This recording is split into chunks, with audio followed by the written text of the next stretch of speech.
Good morning. I'm going to welcome you to the Minnehaha County Commission meeting for October 28th, 2025. Wish my wife a happy birthday. Call the meeting to order. And just note for the record, we do have a full quorum of commissioners present. And before we get started, if you have brought a cell phone, put it on silent mode. And if you're going to be speaking today, please sign in at the back of the room. And I'd ask you to please stand for the Pledge of Allegiance.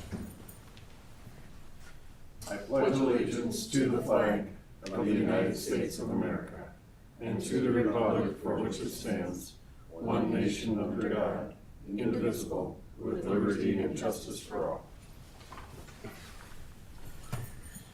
All right. Look for a motion to approve our agenda. So moved. Second. Motion and a second. All those in favor say aye. Aye. Opposed, same sign. Motion carries. Moving on to our consent agenda, which comprises our bills to be paid, personnel actions, abatements, and various other things that are all available for review by the public down in the auditor's office, if anybody should wish to do so. Anybody from the public want to comment on our consent agenda? Commission, anybody want to pull anything or make any comments on the consent agenda? Commissioner Bleinberg. Thank you, Mr. Chair. I just wanted to make a comment about the third quarter Human Services report that was on the consent agenda, just to highlight some of the work that's being done by the county. So the update came from the Alliance aspect, the team from the Alliance under Human Services. And there's just a brief description that the Alliance is a voluntary intensive case management program that's designed to assist individuals who have a history of involvement in the criminal justice system. I'm not going to read the whole update, but it's really fascinating to get a glimpse of some of the work that the county is doing in this space. So there's an example of a individual that the team helped who had been a frequent offender released from prison in 2022 and had 10 bookings from 2023 to 2025, and then our Alliance program intercepted the individual and worked with them along with a large number of our community partners. So it's all in our consent agenda. It's definitely worth a read for the public who maybe tends to gloss over the consent agenda. But long story short, that individual has now been housed for 5 months, during which time they've had no further jail bookings. So I just wanted to give a shout out to Human Services and specifically to Alliance, but just really appreciate the work that they do. And it's messy work and it's expensive work, but ultimately it's better for the individual and better for the community and better for our budget, as opposed to the constant reoffend, rehouse, release process that we see happen. And that's all. All right. Look for a motion to approve our consent agenda. So move. Second. Motion and a second, please call the roll. Benega, Aye. Kipley, Aye. Heisey, Aye. Bleinberg, Aye. Karski. Aye, motion carries. Moving on to regular business, consider a motion to authorize the chair to sign the Joint Security Protection Agreement with the South Dakota Department of the Military for services from October 25 through September 26. Captain Zischka. Good morning, Commissioners, Mr. Chair. Adam Ziska, I'm Patrol Captain with the Minnehaha County Sheriff's Office, and this is just a request to authorize our agreement. A couple notables on this one. This agreement is in place with the Air Guard base so that they can go train, maintain their operational readiness as a unit while we take over security and vice versa. So it's a co-security type of response. This year, in 2026, will mark our 50th year in existence with this contract. So it's kind of an exciting time for the people, the personnel that are out there. Currently, I have 11 deputies out there who are certified. 9 are certified and 2 are not. I also have 2 employees out there that are fully deployed and operational on the military side and will remain that way for the remainder of this contract through October 1st of 2026. This budget is just over, or this cost is just over $1.4 million this year, a little more than last year. But it's important to note that this being a contract, it has no impact on our budget. It's a pass-through with an administrative fee as well for our work that we do here with that unit.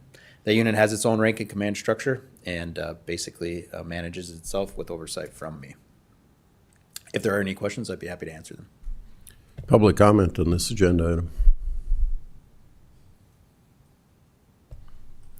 Federal government paying their bills these days? This is the only one I've seen recently, so not necessarily bills, but things are slower, so we were happy to see this number come through. Okay. Any other questions, comments, action? Would make a motion to approve. Motion is second. Please call the roll. Benega. Aye. Heisey. Aye. Blindberg. Aye. Kipley. Aye. Karski. Aye. Motion carries. Thank you.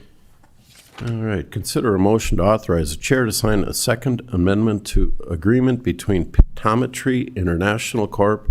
and Minnehaha County and new master services agreement between Pictometry International Corp., DBA Eagle View, and Minnehaha County. Good morning, Scott. Good morning. Scott Anderson, Planning Director. And as you read, basically this is two agreements. The first agreement is to alter our past agreement, which is to basically terminate that agreement. And then we are entering into a new master service agreement, which would include two flights, one in the spring of 2026 and one in 2029. So we fly them every 3 years.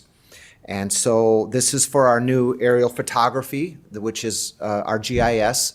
That information is online, and we use that for emergency management, addressing, dispatch. The sheriff uses it. We use it all the time. Equalization uses it. So I would ask that you approve the having the chairman sign the two agreements. And I would also like to thank the state's attorneys because they worked with hammering out the details with the two agreements. So I'm here to answer any questions, and Heidi Yerke, our GIS coordinator, is also here in case you have really specific detailed questions. Okay, public comment on this agenda item. Commission, turn it over to you for action. Questions? I have a question if nobody else does. So they take pictures twice, 2026 and 2029, but we pay them 71 grand a year for 6 years? Yeah, What so we get over the years that, many years ago, like 2009, we used to pay it in one lump sum. okay? So, and it was like 200 and some thousand. And so in order to lessen the impact on our budget, we worked with the commission office and the auditor's office, and it was decided to, and Pictometry was also agreeable to break up that $200,000 into three annual payments, basically. So it's not that we're getting something every year, it's the initial cost of the flyover is the 200,000, more or less 300,000, I guess, 280 something. But and then there's also the licensing and there's training that is also included in that amount, annual training for staff, updates, and so on. Scott, do any of the smaller municipalities and Sioux Falls get any benefit from the flyover? I mean, who has access, and for what reason can they see this? The public have access? Yes, the public has access. We work with smaller municipalities. They can utilize it. So maybe I should have Heidi come up and explain the what do you call it? The 1 foot pixel. I've lost my train of thought. But so Let the there is expert talk about it, yeah. they have over time they have increased the resolution that they've been providing us, and then I'm not sure about who has total access to the information. I'm assuming the small municipalities have access to it, but I'll let Heidi speak to that. Hello, Heidi Yerke, GIS Coordinator. Yes, so the 2026 and 29 would change our resolution. Currently, we have 3-inch resolution inside all the municipalities and 6-inch resolution, everything outside the municipality. We are moving to a 1-inch resolution countywide.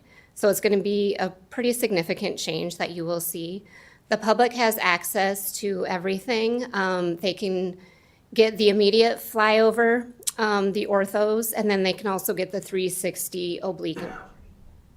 This also includes an internal license that all of our departments and constituents they have a login and a license to actually use a software product where they can make their own maps and markups and things.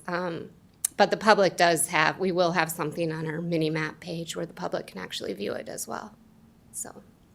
So can private enterprises, I'm thinking from my perspective, insurance companies and that type of thing, I mean, is there a way that we could monetize this so that we could, if we pay for the pictures, that if commercial enterprises want to use it, that we, kind of like we do with, trying to remember the program that Equalization uses for access to public records. Right, and with that beacon license, there is a widget as well where they can view the imagery. It's kind of it's an open government policy that we've kind of adopted with all of our GIS information. Anyone can go in and download our parcel info, streets, and use it to actually make business decisions. And I'm not Yeah. foolish enough to think this could happen overnight, but I'm just thinking down the road that with information like this, it's very valuable and used by a lot of different entities. So it'd just be nice to have somebody sharing the cost of doing these types of things. I agree. Any other questions?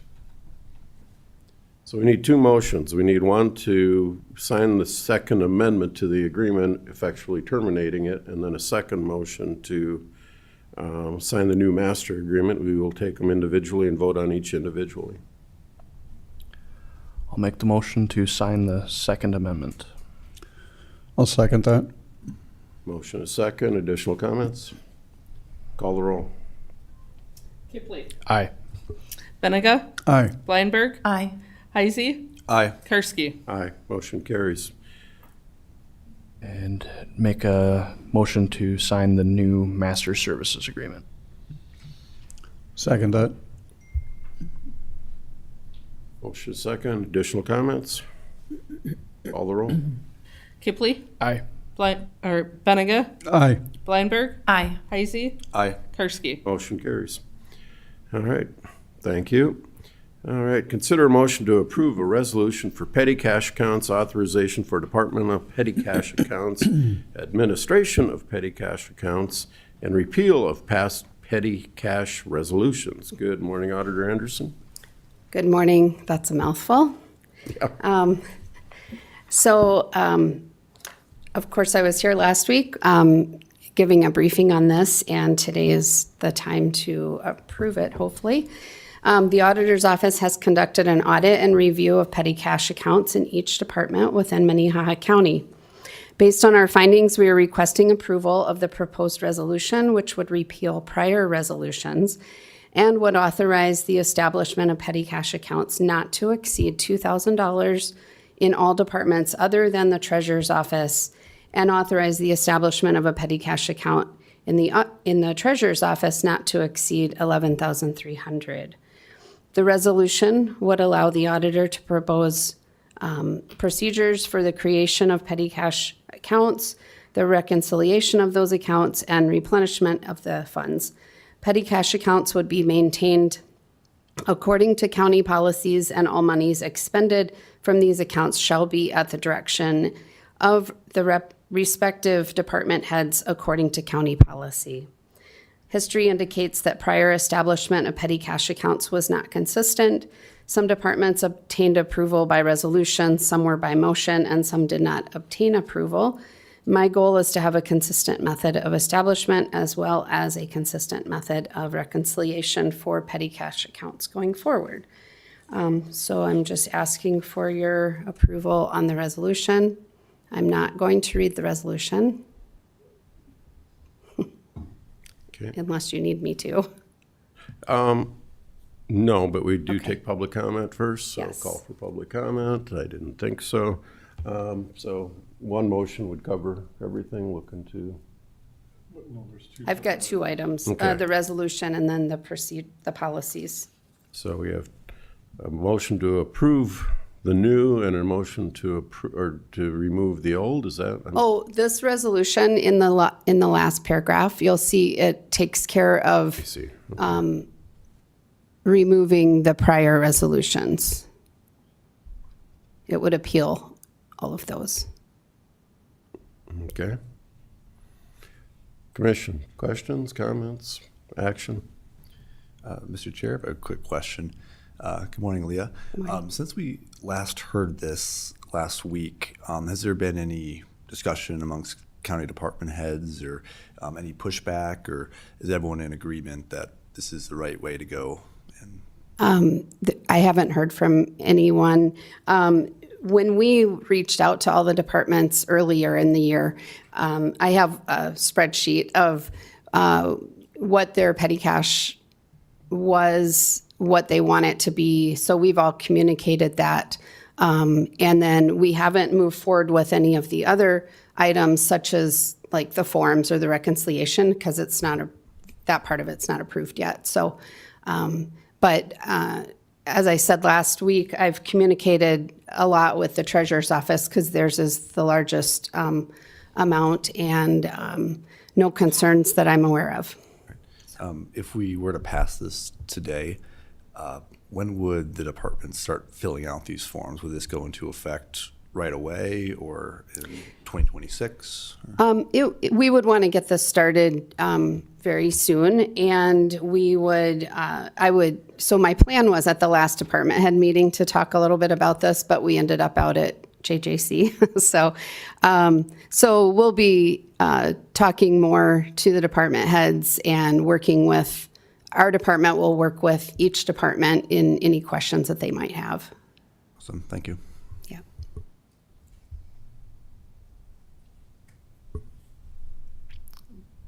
I'd make a motion to approve. Second. Motion and a second. Call the roll. Heisey, Aye. Kipley, Aye. Benega, Aye. Blyenberg, Aye. Karski. Aye, motion carries. So the next one's on 12, right? I just want to make sure I'm tracking properly here. Okay. Consider a motion to approve policies and procedures for the administration, establishment, and reconciliation of petty cash accounts.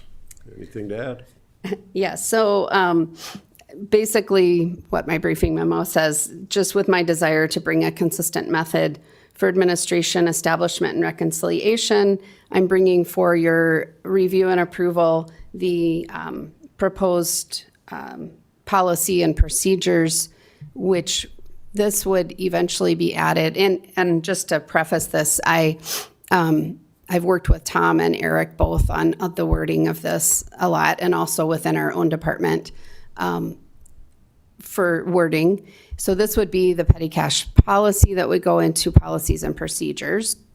And then embedded into this would be where we would establish a form for request of establishment of petty cash fund. Our plan with this is for all the departments that we already know have petty cash and we've determined what their amounts are that they would like to have, we will get these forms filled out for them, get their signature. But then moving forward, if another department would like to request, they would just use this form and submit it to us so that we have record of it.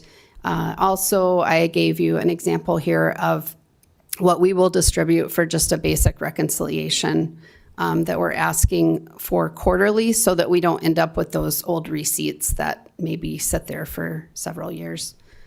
So just a more frequent reconciliation of petty cash. Public comment on this agenda item. Commission, questions? Action? Mr. Chair, another quick question. Say, Leah, in the event the department needs to go over the $2,000 threshold, or say in the case of the treasurer's office, they're doing more transactions than expected and have to go over that, I think it's 11.3 that was listed. Do they have to submit a form for that, or is there a process that they can get an exception to go over that threshold? In the event that anyone needs to go over that threshold, we would need to amend the resolution or create a new resolution. So when we set the 2,000 for the departments, we looked at what everybody currently has and went slightly over that. Most departments don't use petty cash that much anymore, so it's mostly Register of Deeds, our office and treasurer's office, sheriff, jail. Those are the main ones. So we tried to set a threshold that was adequate right now. And like I said, we did increase the amount for the treasurer's office already. So we're hoping that this will take us through a few years. But in the event that we need to change it, then we would come back with a new resolution. Okay, thank you.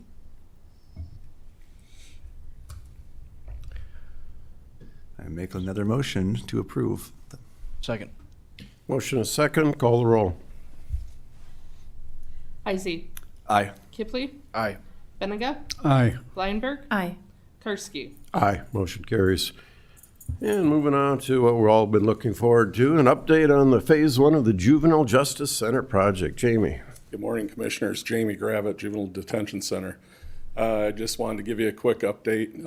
As of last Monday, we moved our youth into the new facility, and we're closing down the old facility. So we moved 35 kids Monday morning over without incident.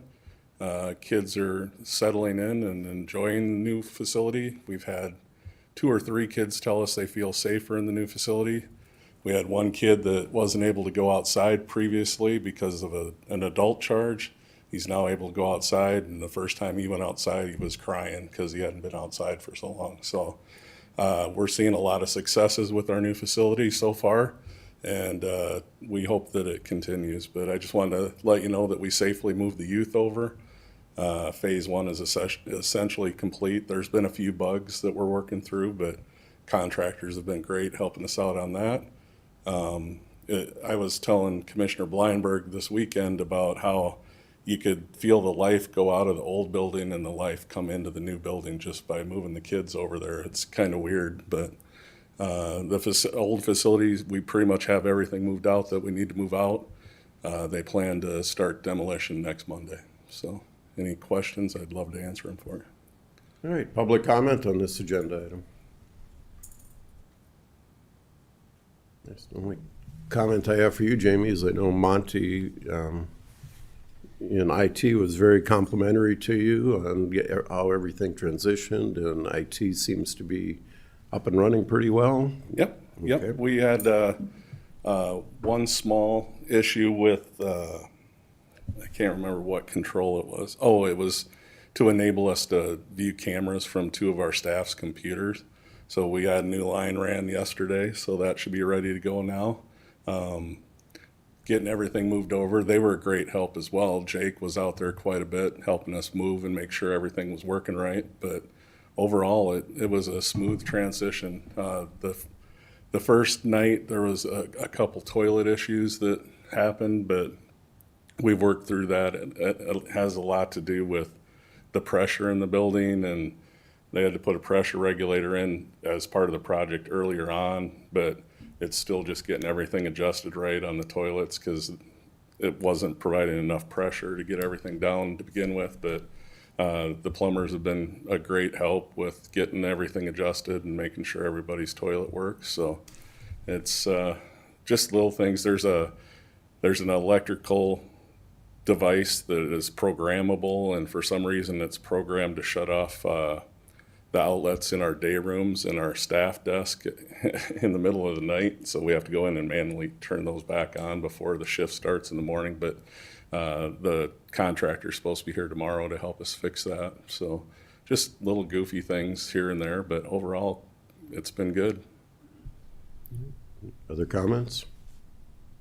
Commissioner Blindberg? Thank you. I had the opportunity to be there Sunday and kind of meet with some of the current staff and some of the former staff of the JDC. And I just wanted to say what a great job you've done with the leadership of the staff and the process. It's been fun to see. It's an exciting thing to get started in the new building. And I think the fact that it went so smoothly is a credit to you. So thank you. Thank you. All right. Thank you very much, Jamie. Thank you. Still work to be done, right? Oh, yeah. Oh, yeah. All right, we are now at the opportunity for public comment. We allow 5 minutes, a total of 30 minutes for all commenters. All right, we'll move on to Commissioner Liaison Reports. Who wants to go first? I can lead off, Mr. Chair. We had planning and zoning meetings last night, so a joint meeting with the city of Sioux Falls was relatively uneventful. We had an item on the agenda for an Airbnb that has had some controversy in the past, but that was withdrawn as the applicant actually found a long-term lessee for the property, so they converted it into a long-term rental rather than a short-term rental. And then on the county commission meeting, we had another somewhat controversial short-term rental Airbnb situation out at Wall Lake, and that had some neighbors kind of getting to know each other, I think, through the process. And I think we pivoted that to a pretty constructive conversation, actually, and put some conditions on their use as a conditional use permit. And I think we found a bit of a compromise there that seemed to satisfy both parties. So we hope, I think the parting message was we hope to not see them again, in the sense of we hope that the conditions are all followed and that we don't have to recall that conditional use permit. But other than a couple items related to short-term rentals, a relatively uneventful planning meetings last night. And that's all I have. Commissioner Blandenberg? Thank you. I just wanted to mention that last week the Safe Home staff was gracious enough to let me come observe a morning at Safe Home. It was a great experience. I got to sit in on a huddle in the morning where they go over their plans for the day and all the different moving parts, and then a resident meeting where residents are required to attend. So that was really interesting to see the work that the staff is doing there to encourage growth and development in the residents. And then, let's see, what else did we do? I sat in on a group session where just the staff works really hard to build engagement with the residents there. Then we went to the St. Francis House and volunteered and served lunch with a group that had volunteered of Safe Home residents. So it was really great to get to see, and I appreciate the staff at Safe Home being willing to put up with me for a day. Thank you for that. I have a few updates, so if you indulge me a little bit. Last Wednesday started the morning with the Link board meeting. The Link financially is in a very good place, I guess. No concerns there. Still working on onboarding the project director.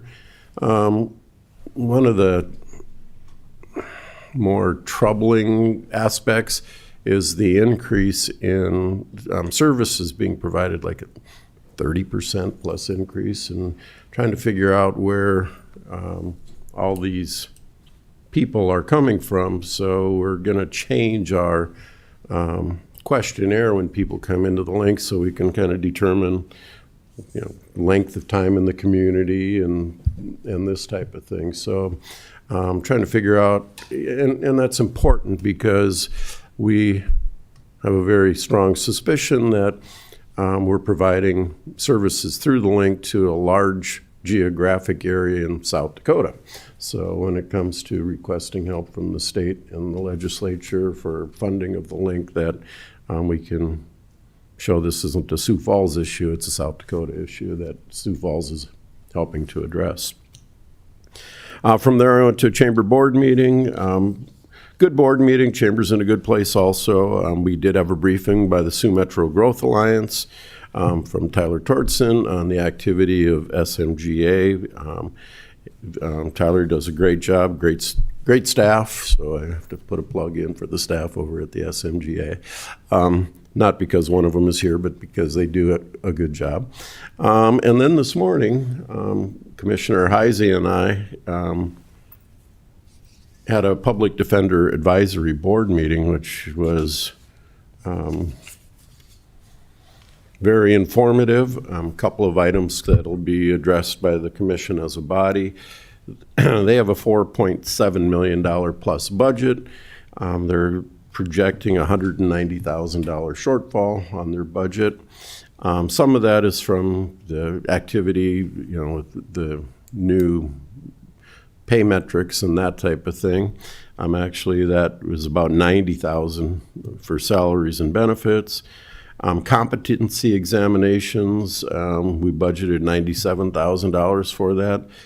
They're probably going to be that much short, so that at $2,500 each for competency evaluations before a person who is charged can go to trial. We have a total of about $170,000 versus the $97,000 projected. We did approve a new lease over in the 300 building for the additional staff in the public defender's office, so there was some technology, moving phone lines and that type of thing, so that went over their budget by about $12,000. A big one is interpreters, and I know Commissioner Heisey brought this up a couple months ago, I think it was.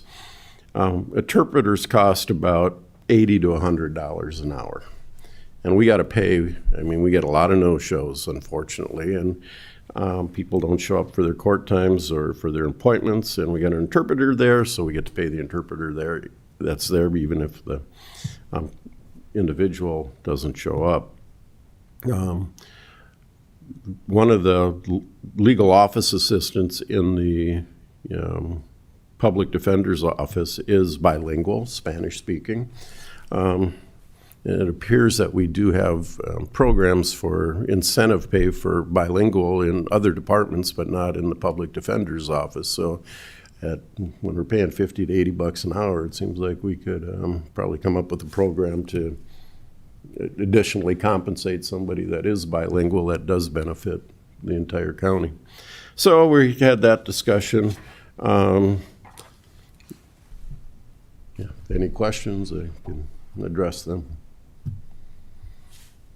I just want to second some of your comments that you made, and I think looking at some interpretive software down the road, we can reduce some of those interpreter costs, because we're going to be already over budget on those costs at this point in the year, and I can imagine those costs are going to continue to grow over the years. I think one thing we didn't mention, Commissioner Karski, was they're also looking at possibly digital discovery technician in the defender's office, excuse me. So we might have to look further into that down the road. Right now, I believe it's just their administrator that's handling those that type of work. So, other thing I wanted to mention, I think all of you have received an email in the past regarding Operation Greenlight, which essentially would shine green light on our county buildings, or a number of county buildings, to recognize and support our veterans. The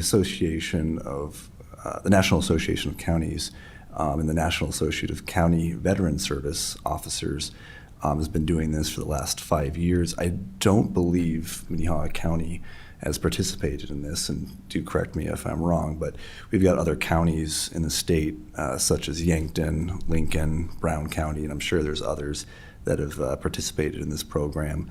All we would do is simply pass a resolution, which we could hypothetically do November 4th, and that would be November 4th through the 11th. And I have reached out to our buildings director, Mark Krenz, about the practicality of doing that. And I think something could be arranged where we could participate in this. So I just maybe encourage my colleagues to maybe support this.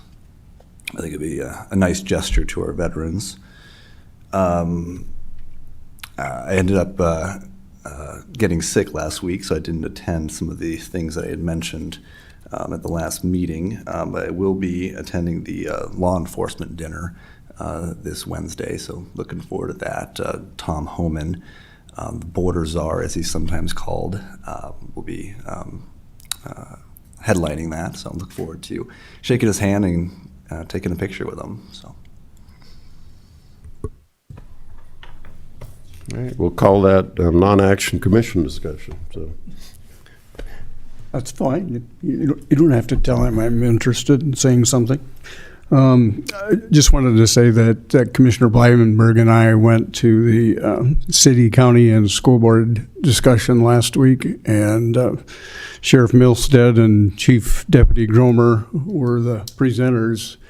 And if we'd have let them, I think we would have been still talking about some of the things that they're facing as a department and all their past experiences and what the new prison in Sioux Falls will mean to our future budgets potentially.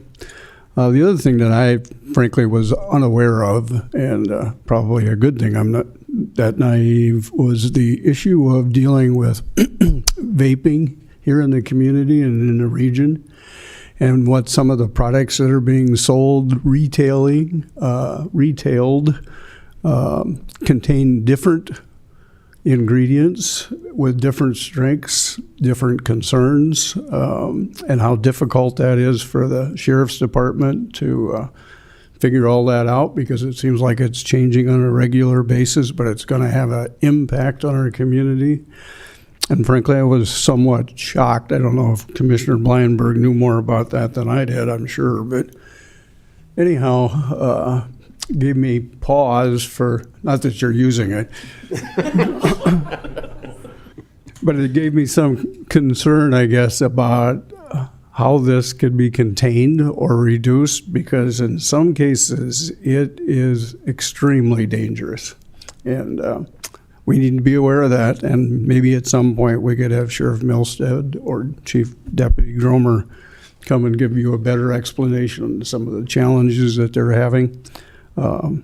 It was very educational, and the people that were in the audience, so to speak, that were asking questions, I think were somewhat surprised about some of the issues that, frankly, that they're going to have to address also in the school systems and in public areas. So it was a rude awakening for me.